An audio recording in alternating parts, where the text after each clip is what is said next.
Čau, mani sauc Ivo Cīrulis, man ir 25 gadi.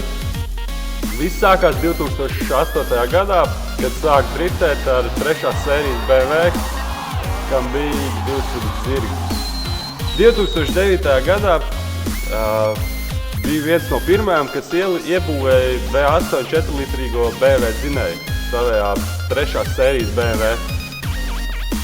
2010. gadā startēja ar to pašu V8 4-litrīgo dzinēju. Tā man bija ļoti veiksmīga sezona. Latvijā izcīnīja 2. vietu, Baltijā izcīnīja 1. vietu. Pēc 2010. gada sezonas gribējās šo to vēl uzlabot. Gatavojoties 2011. gada drift sezonai, kopā ar Jet Factory pārbūvējām šo BMW līdz nepazīšanai. Tad mēs iebūvējām Nissan Skyline dzinēju, uzstādījām priekšā trūku rāmu, uzstādījām Nissan S14 piekadu modificētu, lai iegūtu lielāku riteņu pagriezienu leņķi.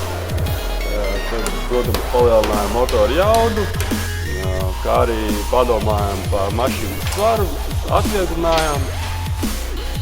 Kā rezultātā ir sanākuši aptuveni 550 zirgi un kaut kādi 650 Newtonu grieķu momenti. Ar mašīnas esmu ļoti apmierināts. Iemācījies braukt ar turbomotoru. Kā zinām, jau vēsturē braukt ar atspērisko dzinēju.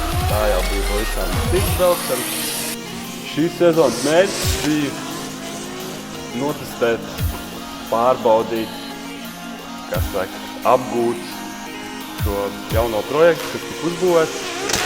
Atrisinājām ļoti daudz problēmas, kas bija laika gaitā, ko tikai varēja uzzināt. Kā arī bija mērķis aizbraukt kaut kur ārpus Latvijas, kā EDC posmos pabraukt. Salīdzinoši veiksmīgi izdevās startēt Latvijas ieskaitē, kurā tika aizstāvēta Gurturnā 2. vieta. Neskatoties visām daudzajām nogrieztajām pusestīm, salauztajām kārbām un vēl visām daudzām lietām, kas notika sezonas gaitā. Bet prieks ir par to, ka daudzas lietas ir atrisinātas un daudzas lietas ir tapušas skaidrs, ar kurām ceru, ka nebūs jāsaskarās 2012. gada sezonā, kurā varēs pilnvērtīgi startēt un parādīt sev tikai no labās puses.